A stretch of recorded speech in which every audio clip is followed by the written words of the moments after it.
하나님의 공의를 바로 세우는 시간 카이로스 시작하겠습니다. 오늘도 함께 하실 분들부터 소개하겠습니다. 평안함의 이사장 김용인 PD 오셨습니다. 안녕하세요. 네, 안녕하십니까. 네, 넥타이가 아주 멋집니다. 아, 예, 선물해 네. 주셨어요. 예. 예하원 선교회 대표이십니다. 김디모데 목사님 오셨습니다. 안녕하세요. 네, 안녕하십니까. 네, 그리고 오늘 특별한 분을 한 분 더 모셨는데요. 네. 이정욱 목사님 모셨습니다. 안녕하세요. 네, 안녕하세요. 네. 목사님, 일단 저희 시청하시는 분들을 위해서 목사님 어떤 분인지 직접 소개 좀 부탁드릴게요. 예. 네. 저는 의정부에 있는 한 교회 부교육자로 섬기고 있는 이정욱 목사라고 합니다. 그리고 이제 온라인에서는 호밀밭의 파수꾼이라는 그 이단 사이비 전문 블로그를 2012년부터 운영하고 있습니다. 네. 그리고 저희가 오늘 모신 이유는 그 빛과 진리교회 피해 제보자분들 옆에서 함께 쭉 해온 분이세요. 그러시구나. 그 카페에, 예. 그러니까 이 목사님께서 운영하는 카페에 그 피해자분들이 다 모여 계시거든요. 오. 한 지금 몇 분 정도 계시죠? 지금 한 80여 분 정도. 어이구야. 저희가 보도할 때까지만 해도 한 60명 정도였는데 더 늘어났군요. 더 늘어났어요. 점점 늘어나고 있습니다. 아. 그렇습니다. 앞으로도 늘어날 것 같아요. 그래서 예. 카페가 네. 이게 번창해지는 게 좋은 일인지 모르겠지만 아무튼 그렇게 되고 있습니다. 목사님 그 빛과 진리 교회 교인분들하고는 어떻게 이렇게 알게 됐고 함께하게 되신 거예요? 그 2017년도에 이제 제가 사역하고 있는 교회 청년들이 그 빛과 진리 교회를 좀 다녀오는 일이 있었습니다. 그러니까 뭐 성경 공부나 뭐 제자 훈련 그 명목으로 이제 다녀왔다고 하는데 교육자한테는 보고하지 않았고 몰래 갔다 온 거죠. 제가 제 3자 통해서 듣게 되었는데 당시에 이제 뭐 지금도 그렇지만 신천지 문제 때문에 이제 한국 교회가 그 외부 성경 공부를 금지하고 있지 않습니까? 네.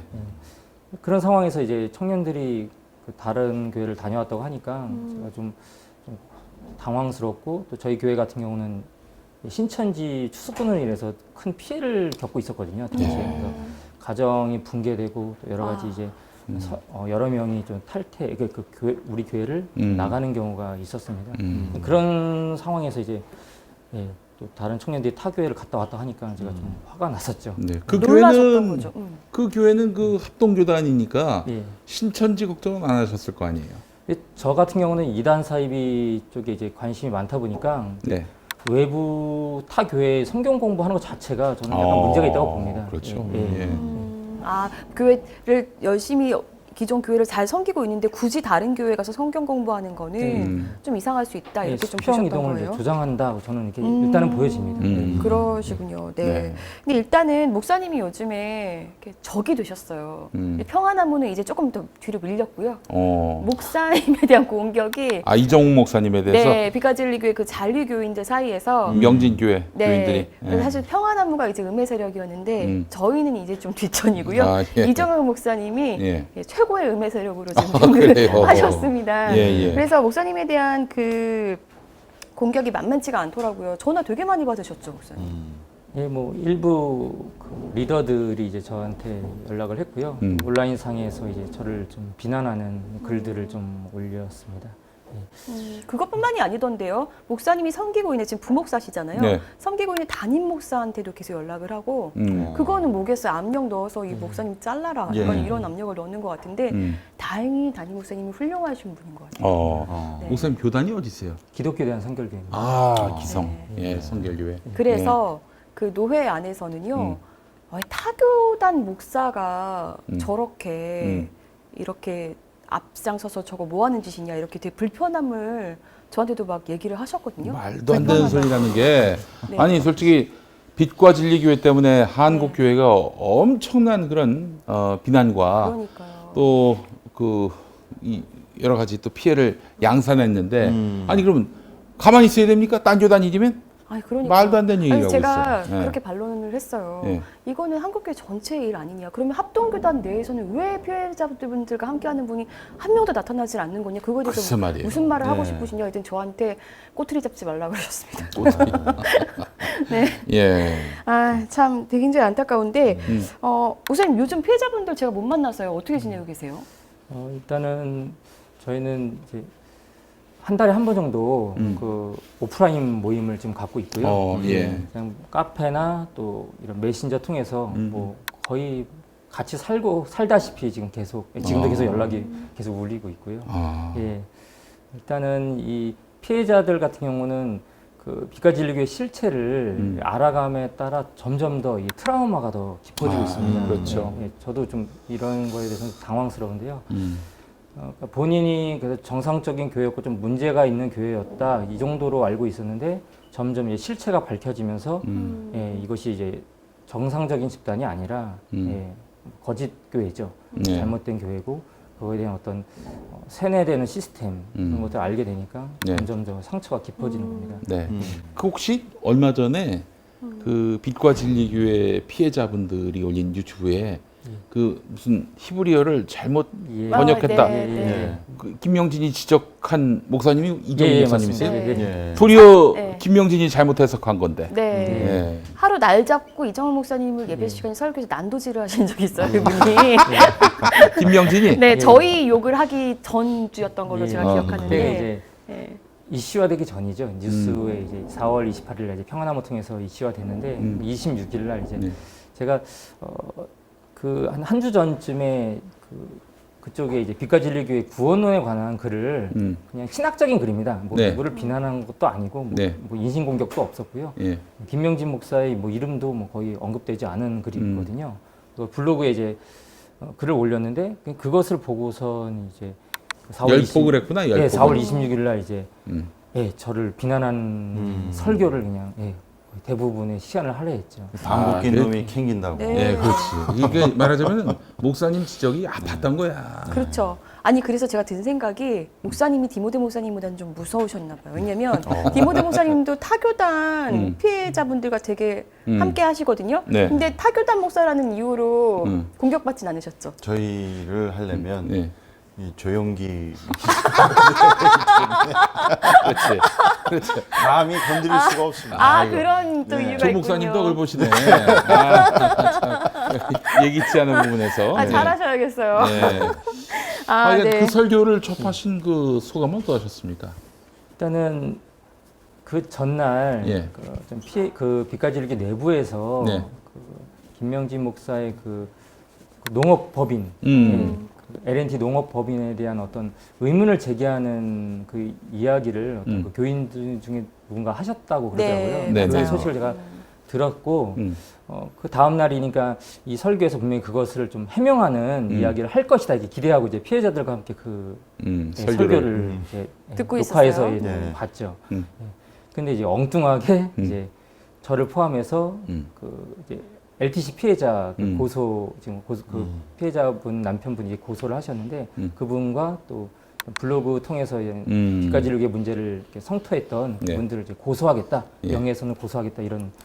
그러니까 예, 이제 그런 이야기를 이건 한마디로 그 농업법인에 대한 지적이 아프니까 또 파고 들어가면 자기가 굉장히 불리하니까 네. 외부에 저걸 설정해 놓고 얘들 공격해 이렇게 나온 거라고 좀 풀이합니다. 근데 되게 지금 대형 법무법인을 샀잖아요. 광장이랑 광장이랑 어디라 그랬죠? 로고스였나요?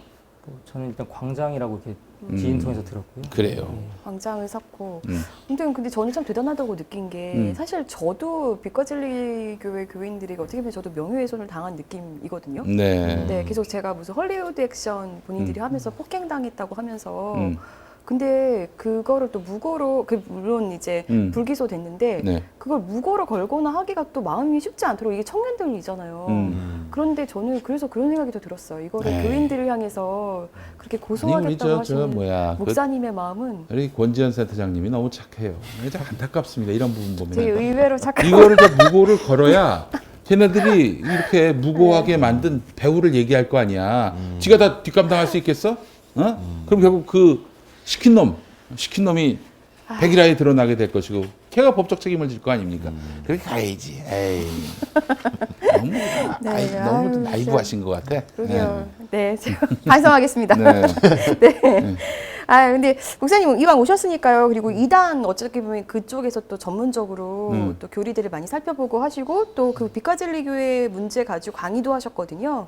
하고 계시는데 일단은 김명진 목사의 어떤 뭐 설교 또 교리 중점적으로 어떤 게 문제가 있다고 보고 자, 계시는지. 목사님, 요게 정통이고 요게 이단입니다. 어디예요? 이단에 가깝다고 봅니다. 이쪽쯤 됩니까? 예, 예. 어. 분명히 그렇게 보고 있습니다. 그렇게 보시는 가장 큰 이유가 있다면 일단은 성경 자체를 잘못 해석하고 있어요. 오. 그리고 이제 가장 그 교리의 가장 핵심적인 거는 이제 신격화죠. 자기 신격화, 그렇지. 우상화입니다. 네.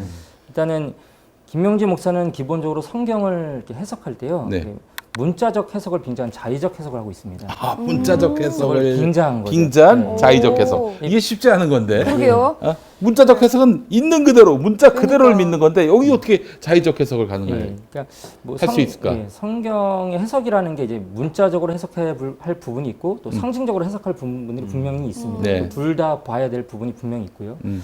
근데 이제 김명지 목사는 성경을 이제 문자 그대로 이해하는 어떤 표면적 해석에 그치고 있고 그마저도 이제 자의적인 해석을 가미하고 있다는 겁니다.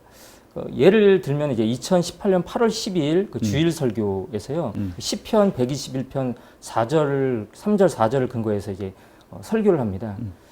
그 내용이 뭐냐면 이제 본문을 제가 시편 121편 4절을 제가 읽어드리겠는데요.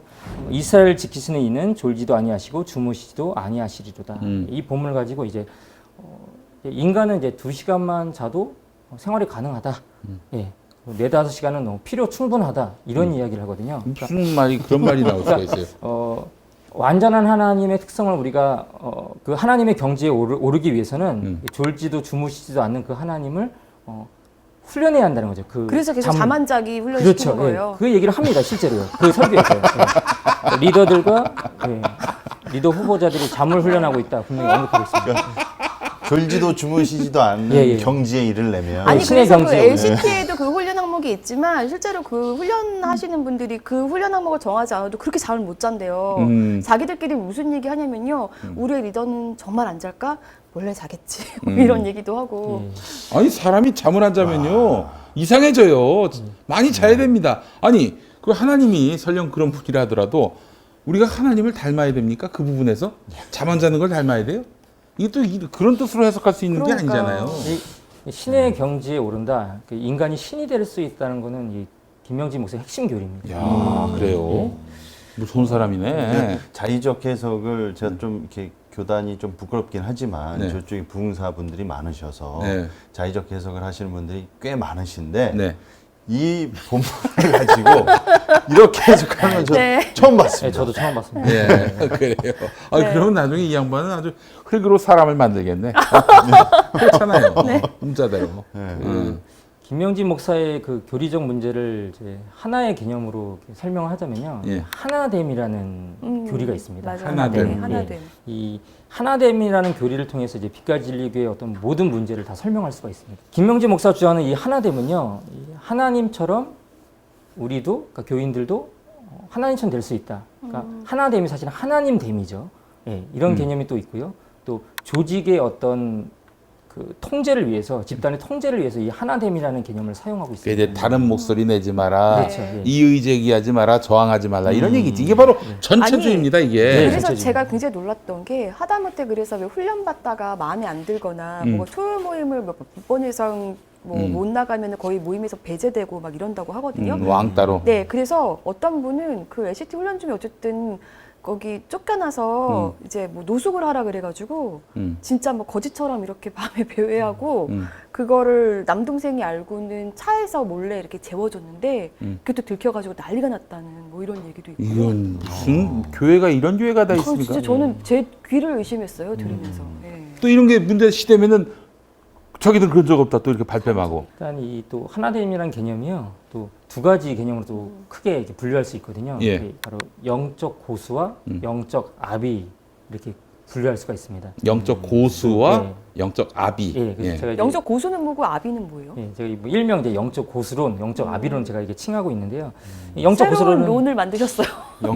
영적은 그 오정원 목사가 주로 아, 영적 그러네요? 공무집행방해 뭐 이런 거. 네. 저는 이제 영적 고수론은 아까 제가 말씀드렸다시피 인간이 신이 될 수 있다 이런 교리에서 파생된 개념입니다. 네. 그러니까 이 빛과 진리교에서는 이제 구원을 포함해서 이 신앙의 성숙을 어떤 무협지나 어떤 스포츠 그 개념에서 가져오는 거죠. 그러니까 훈련을 통해서 구원을 받고 또 훈련을 통해서 신앙의 성숙을 이룰 수 있다. 결국 지속적인 훈련을 통해서 신의 경지에 오를 수 있다는 교리입니다. 2019년 1월 23일 이제 겨울 수련회에서 이 김명진 목사가 이제 신앙의 단계를 설명합니다. 이게 좀 재밌는데요. 네. 제가 그 단계를 제가 요약하자면 이렇습니다.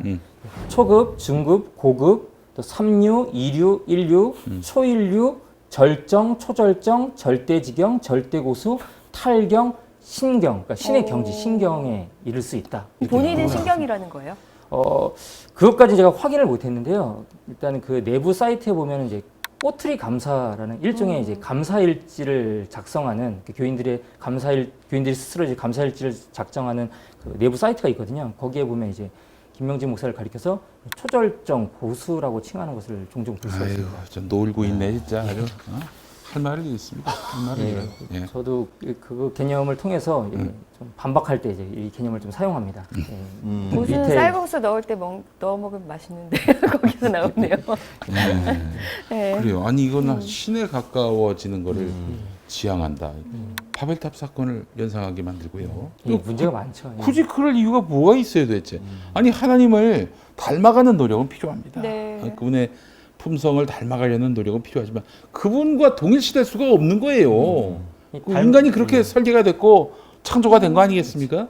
닮아간다는 개념이 예. 어떤 신앙 어떤 경건이나 내면적인 개념뿐만 아니라요. 네. 실질적인 행동, 그렇죠, 생김새까지 실천. 얘기하고 예. 있거든요. 아 거기서 예, 김영진 목사가 이제 음. 뭐 예수님의 헤어스타일을 이제 그쵸. 네, 그 그 있습니다. 헤어스타일이 그래서 그런 거예요? 예. 그리고 옷차림도 그렇고요. 그 머리가 곱슬머리인 게 뭐 약간 장발로 기르는 게 약간 그런 그 거 예수님 그 닮아가려고. 곱슬머리. 곱슬이신 건지 파마를 하신 건지 그건 모르죠. 예. 아니 어쨌든 네. 외견상 봤을 때 네. 예수님을 닮는다는 게 그렇게 닮은 거고. 아니 그러면 아예 그냥 그 저기 유대식 복장하고 다니면 되겠네. 아니 그럼 네? 대머리들은 날 때부터 저주받은 겁니까? 예수님을 닮지 못한다는 얘기. 아니 그래서 수련회 가면은 그렇게 김영진 목사 중앙에 있고 이렇게 사람들 이렇게 쫙 이렇게 있고 약간 그런 모습 많이 이렇게 취한 거 사진으로도 볼 수 있잖아요. 그런 게 예수님 코스프레. 음식을 뭐죠? 뭐 삼겹살을 구워서 던져줬다 이런 얘기들이 좀 있었잖아요. 네, 예. 그 얘기가 그냥 나온 게 아닙니다. 그건 어떤 그게 맥락이에요? 예수님을 닮는 행동이라는 거죠. 예수님이 언제 던져줬어요? 그러니까 일종의 예수님이 이제 그 제자들에게 이제 음식을 나눠주시는 장면들이 있잖아요. 성경에 네, 보면 그거를 이제 흉내내는. 그렇다고 예수님 던진 건 아니잖아요. 그렇죠. 던지는 건 아니죠. 예, 근데 이제 코스프레죠. 예, 업그레이드, 예수님 업그레이드해서. 야, 골 때리는 사람들이네. 아니 그게 사실 이단이라고 하는 게 그 뭐 다른 게 이단이 아니라 지도자인 사람이 내가 예수다, 내가 하나님이다. 이럴 때 이단 취급받는 거 아닙니까? 이 양반 굉장히 위험하네요. 거기다 베델이라는 호칭을 본인한테 적용하잖아요. 베델? 베델. 하나님의 하나님의 집. 집이라는 예, 뜻이죠. 지정헌금. 그러니까 그 빛가진리교회 내부에서는 이제 헌금 제도가 지정헌금 제도가 있습니다. 글쎄요, 목사한테 주는 거. 예, 그걸 그러니까 영수증 처리 안 되는. 모든 교인들이 이게 하긴 하는데요. 지정헌금을요. 예. 근데 특별히 자기에게 하는 헌금을 베델 지정헌금이라고 말을 하고 있어요. 야, 이 사람 그리고 아주 이제 상태가 심각하네. 그 건물 교회 건물 8층에 예. 사택이 있거든요. 예. 그걸 이제 베델이라고 칭합니다. 거기 아무도 못 들어간다면서요. 뭐 거의 대부분은 들어가 본 사람이 없고요. 예. 교회당에 그렇죠. 뭐 집 있는 목사님들도 있죠. 사택이. 예. 예. 근데 이제 그걸 베델이라고 하는 거는 저는 처음 들었고 예. 근데 교회당 지을 때는 헌금으로 그렇게 지었을 것이고 그렇다면 그 집을 쓰면서 어떻게 뭐 자기가 건축비를 보탰는지 아니면 자기 권리에 상응하는 그 집을 쓰는 것에 상응하는 어떤 그런 헌금을 냈는지 이것도 한번 좀 따져봐야 될 것 같아요.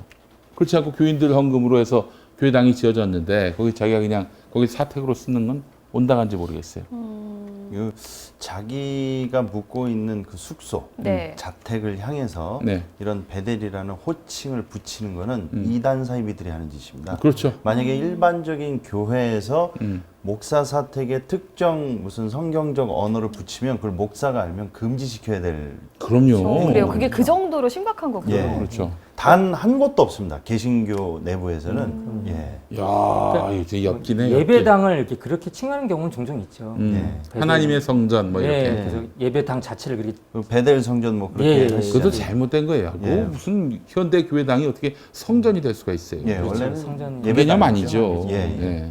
근데 이게 자신의 집을 가리켜서 이제 베델이라고 하니까 저도 이제 적지 않게 충격을 먹었죠. 예. 야, 골 때린다 진짜. 와, 이게 상상을 초월하는데. 네. 저 이단 사이비 교주들은 이제 사택을 되게 크게 의리의리하게 해놓고 무슨 네. 궁전 무슨 뭐 이렇게 오만 거 갖다 붙이잖아요. 음. 근데 이제 그렇게 하면은 또 이제 너무 같다라는 게 좀 있는 것 같으니까 무슨 무슨 터라고 하진 않고 베델이라고 해놓은 것 아니, 같아요. 아니 그 근데- 궁 그 이상이잖아요. 그거는. 그렇죠. 예.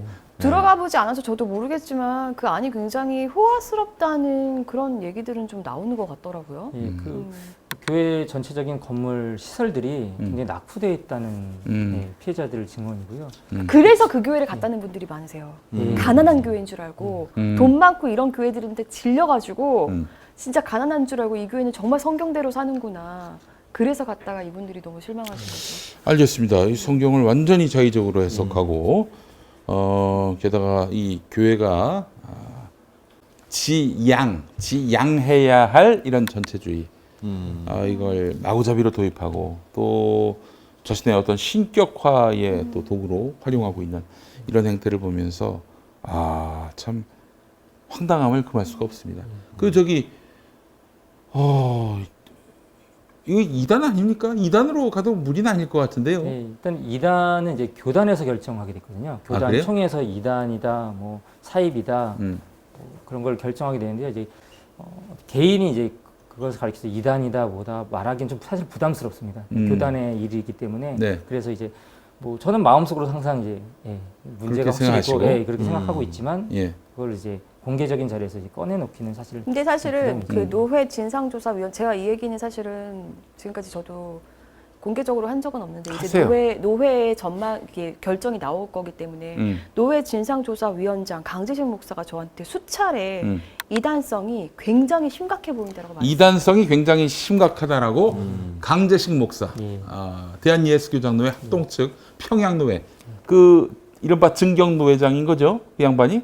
그분이 그렇죠. 조사위원. 예, 지금 조사위원장 위원장. 맡고 있고, 예. 네. 그 양반이 이단성이 농후하다고 얘기했어요. 그냥 이단성이 있다가 아니라 정말 심각해 보인다. 자, 강재식 목사님 혹시 이 방송 보시는지 모르겠는데 그거 대충 넘어가지 마세요. 얘기 들어보니까 뭐 어떻게 적당히 퉁치려고 하신다는 소문이 있던데 조심하십시오. 그 원성이 어마어마할 거예요. 그러시면 안 됩니다. 그러니까 약간 삐끗한 게 있을 수 있고, 근데 이게 근본이 틀린 게 있을 수 있는데 네. 그 김영진 목사의 경우는 굉장히 근본 자체가 틀렸다라는 교리적으로 틀렸다라는 식으로 저한테 얘기를 했었고. 네, 한마디만 더 할게요. 1년 정도 저기 김명진이를 그 담임 목사직에서 쉬게 하는 이런 조치는 생각하고 있다면은 그 리셋하시기 바랍니다. 본인이 했던 말이 있어요. 이단성이 심각하다. 네. 거기에 상응하는 조치가 나와야 합니다. 근데 그러면서도 뭐라고 하셨냐면 사실 네. 이분 입장도 힘들 것 같긴 해요. 왜냐면 저한테 뭐라고 그러셨냐면 신학부로 이제 만약에 이단성을 검증하기 위해서는 교단 신학부로 넘겨야 되는데 거기서 만약에 이단성 없다라 결론이 나버리면 이게 이제 같이 너무 힘들어진다는 거죠. 근데 그거를 왜 걱정하시는지 모르겠어요. 왜 걱정해? 뭐 강 목사님 걱정할 일 아니네 보니까. 네. 증거가 명확합니다. 예, 객관적인 증거가 그래요. 그거는 저희가 충분히 제공할 의지가 아니 뭐 무슨 뭐 김명진이에 대한 호불호를 떠나서 그 교인들이 불쌍하지 않습니까? 노예 목사가 노예가 그런 치리권을 갖고 치리권 활용하지 않으면 그 영적 직무유기지 안 그래? 네, 그러네요. 목사님 뭐 더 혹시 교리를 예, 중요한 거 짚어주실 사실은 게 이 있으신가요? 영적 아비 개념을 좀 제가 오늘 이 자리에서 좀 밝히고 싶어서 영적 아비는 하나님이죠. 예, 근데 사실 영적 고수 개념은 이제 제가 지난 6월 15일날 세미나 때 이제 밝혔고요. 네. 이제 영적 아비 개념은 제가 아직 밝히지 않았는데 이제 이 자리를 빌어서 좀 말씀을 드리고 싶습니다. 네. 이 김명진 목사는 이제 영적 아비라는 그 호칭을 자신이 사용하고 있거든요. 이게 자기가 영적 아비다. 뭐 명확하게 자기가 아비라고 자기 입으로 얘기한 거는 없지만요. 이거 찾지는 못했지만 교인들이 그렇게 이야기를 하고 있습니다. 예를 들면 이제 그 빛가진리교회 그 주일 예배 그 대표 기도 시간에 네. 보면은 이제 김명진 목사를 가리켜서 영적 아비, 그러니까 영적 아비를 주셔서 감사합니다. 이런 멘트들이 아주 자주 등장하고 있습니다. 자주 등장한다. 그러면은 본인이 영적 아비가 아니다라고 하지 않는다면은 영적 합의로 풀리기를 원한다라고 해석할 수밖에 없는 거 아닙니까? 하나님께 하나님을 주셔서 감사합니다. 그러신 기도 하시는 예. 그리고 이제 그 내부 사이트 아까 말씀드린 꼬감 꼬투리 감사 거기에 보면 이 영적 압의는요. 예, 제가 검색하고 이제 자료를 이제 그 피해자들 통해서 자료를 받았는데 수십 건에 이릅니다. 아, 그 만연해 있다는 거죠. 예. 지난번에 우리 한번 모신 분 계시잖아요. 네, 그 김상원 빛과 전문가님. 진리교회 네. 초기부터 계셨던 네. 그분 말씀은 그 김명진은 신이 아니다라는 이야기를 그 교회 다닐 때 했더니 나중에 돌고 돌아서 김명진 교회에 들어가서 김명진이 이분한테 야, 너 나 신이 아니라고 했다면서 반문했다는 거 아니에요? 난 그 처음에는 야, 너 내가 물론 신은 아니지만은 그렇게 나를 깎아내리는 얘기 할 수 있어? 이 유감의 표시가 아니겠나? 설마 그거겠지? 이렇게 생각을 했는데 이 영적 압의라는 말을 스스럼 없이 하게끔 만들었다면은 본인이 이제 신의 경지에 이르는 그런 존재임을 말하자면은 그 교인들이 믿어주길 바라고 있는 것이 아니겠는가 하는 생각이 듭니다. 이 영적 압의 개념을요. 사실은 영적 가정으로 또 가져오는 영적 거죠. 가정은 또 뭐예요? 예, 그러니까 이제 육적 가정, 그러니까 혈연지간의 그 가정, 그 부모와 자녀의 그 관계보다 영적 가정, 그러니까 빛과 진리교회 이제 김명진 목사와 리더들 그리고 그 멤버들의 그 관계가 예. 더 우월하다는 거죠. 음. 예. 그러면서 이제 그 영적 압의 개념을 통해서 여러 가지 문제점들이 나오고 있습니다. 네. 그러니까 거기 이제 OT 메시지, 그러니까 매년 1년에 2번씩 OT를 진행하는데요. 거기 메시지에 보면은 김명진 목사의 설교죠. 거기 보면은 가정에서 어떤 부모와 자녀 관계, 또 부부 관계에서는 이제 개인의 어떤 죄라든지 어떤 퍼스널, 지극히 개인적인 그런 과거사까지 좀 서로 털어놔야 하나가 될 수 있다 이런 얘기들을 하고 있거든요. 네. 근데 그거를 그대로 그 빛과 진리교의 그 내부 질서로 가져오는 거죠. 영적 가정으로요. 그러니까 그런 식으로 하면 자기 약점도 얘기할 거 아니에요. 그럼 약점을 그렇죠. 교회가 접수하고 만약에 그 약점을 언젠가 활용할 가능성도 있잖아. 이 삐딱하게 나오거나 목사한테 대들거나 그러면 상당히 그런 거를 호소하시는 분들이 많았죠. 야, 이건 진짜 죄 자백 그리고 개인의 아주 지극히 아주 개인적인 퍼스널. 그러니까 좀 여기서 공개하기는 조금 그런데요. 제가 좀 간략하게 말씀드리면은 죄 자백 같은 경우는 이제 성적인 문제까지 포함되어 있습니다. 그리고 뭐 불륜의 문제. 불륜은 제가 못 들었는데 이제 좀 성폭행을 당했다는 얘기도 있고요. 아, 그래요. 예. 피해자로서.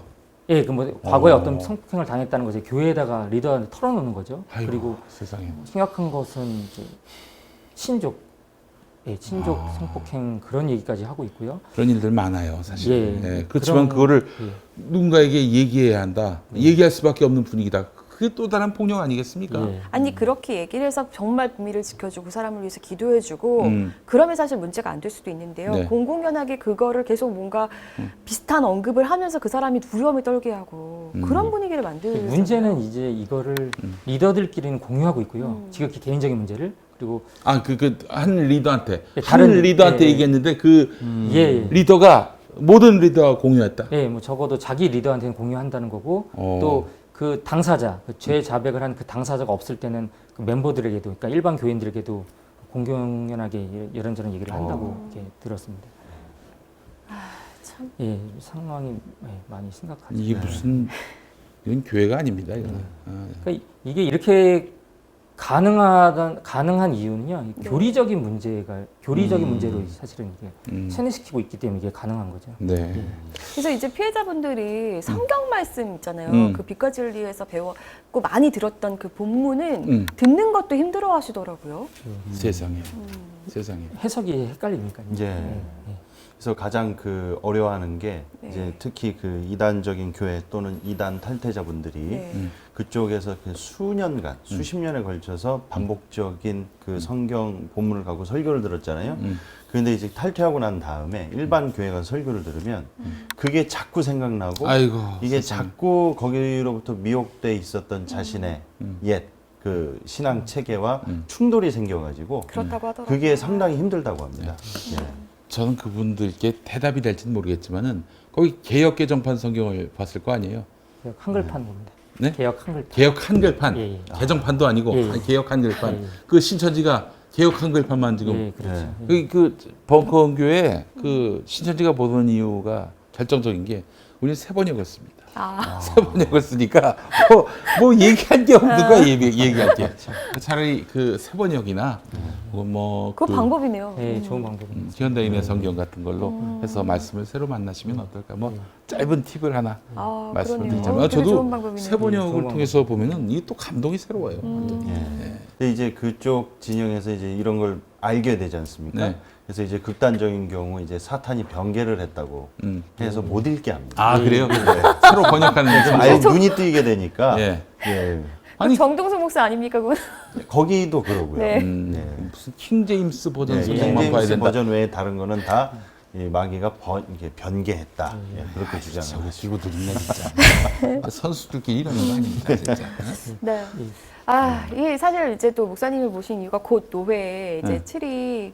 7위가 이제 결과가 나올 것 같아서 네. 세 분 좀 다 어떻게 전망하시는지 얘기도 좀 들어보고 싶고요. 향후 우리는 좀 어떻게 또 행동해야 하는지도 같이 좀 나눠보고 싶습니다. 네. 저는 우리 저 애초에 노회에서 무슨 뭐 저기 조사를 한다 뭐 한다 할 때 그 우리 센터장님께 그런 말씀드렸어요. 노회는 기본적으로 목사들의 친목 단체다. 여기서 무슨 정의와 공평이 실현되기를 기대한다는 것 자체가 무리다. 행여나 뭐 공정한 판단이 나올 수 있을지는 모르겠지만 내가 봤을 때는 99.999% 기대하지 않는다. 이런 말씀을 드렸습니다.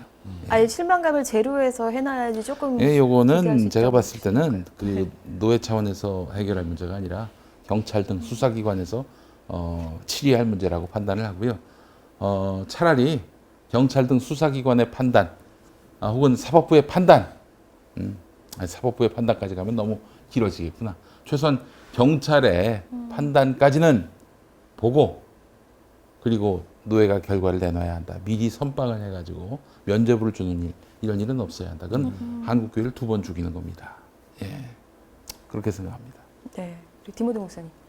저는 7위도 중요하지만 네. 당연히 이제 7위는 이제 김명진 목사와 그 빛과 진리의 교회 그 이단 정제에 있어서 당연히 이루어져야 된다는 생각이 들고요. 그리고 저는 그 7위보다도 좀 노예가 한 걸음 더 나가서 물론 이제 기대치는 그렇게 많지는 않지만 네. 아니 이단성 짙은 교회에서 상처받고 잘못된 가르침으로 그 한 청춘을 다 보낸 분들이 네. 나와가지고 신앙과 그리고 일상과 생활에 돌아가지 못하고 지금 방황을 하고 계신 분들이 많단 말이에요. 이게 누구 책임입니까 이게? 네. 그러면 최소한도로 지금 제가 알고 있는 우리 이종욱 목사님께서 홍일바 하수꾼 네. 블로그 운영하면서 이 피해자분들을 만나서 네. 지금까지 찌들어 있고 거의 세뇌다시피 한 그런 거를 자발적으로 성경 공부해 주시면서 강의해 주시면서 이렇게 빠져나올 수 있도록 이렇게 해주신단 말이에요. 케어를 해주신단 말이에요. 네. 적어도 또 이제 제가 아는 그 바른미디어 조민돈 목사님도 이단 탈퇴자들을 네. 그렇게 케어해주고 맞아요. 계시는데 거기 성경 공부하시더라고요. 아니 좀 이분 목사님들이 하게 할 게 아니라 합동교단에서 좀 자발적으로 그런 기관을 좀 만들어 가지고 아니 그분들 예. 기관 만들어도 난 못 믿었고 차라리 이런 분한테 좀 지원해 주셨으면 그러니까 본인들이 못하면 네. 아웃소싱 해가지고 내가 이미 그래서 돕고 계신 분들을 좀 이렇게 힘을 네, 실어주라는 그러니까요. 거죠. 내가 그래서 그 노회에서 무슨 뭐 진상조사기구 만든다고 했을 때 비웃었습니다. 그래서 근데 왠지 이사장님이 이렇게 나오시니까 김용민이 그렇게 얘기한단 말이야? 우린 제대로 하겠어 또 이러시는 건 아니겠죠? 제대로 하면 좋지 뭐. 그래서 김용민을 네. 뻥쟁이로 만들어도 좋습니다. 예, 뭐 저기 넘겨짚어서 헛소리 한 사람이다 이렇게 낙인 찍어도 상관없겠어요. 피해자분들이 치유되고 성경의 권위가 바로 서고 교회가 또 건강하게 된다면은 김용민이가 뻥쟁이 되는 게 뭐가 큰 문제예요. 저희는 그런 거 감수할 수 있습니다. 네, 그럼요. 자, 네. 우리 목사님 너무 큰일 하시는데 진심으로 감사드리고 만약에 네. 진짜 우리 피해자분들이 네. 아무도 관여하지 않고 알아서들 하듯이 성경 다 읽고 기도 열심히 해 이러고 만다면은 그분들 다 떠나요. 그리고 교회 하면 아주 칠떨할 겁니다. 맞습니다. 그거에 대해서 좀 관념을 가져야 되는 거 아닙니까? 예장합동? 맞아요. 응? 뭐 하는 건지 모르겠어요. 동성애 반대만 하고. 거기 목숨 거셨죠 지금. 음. 참.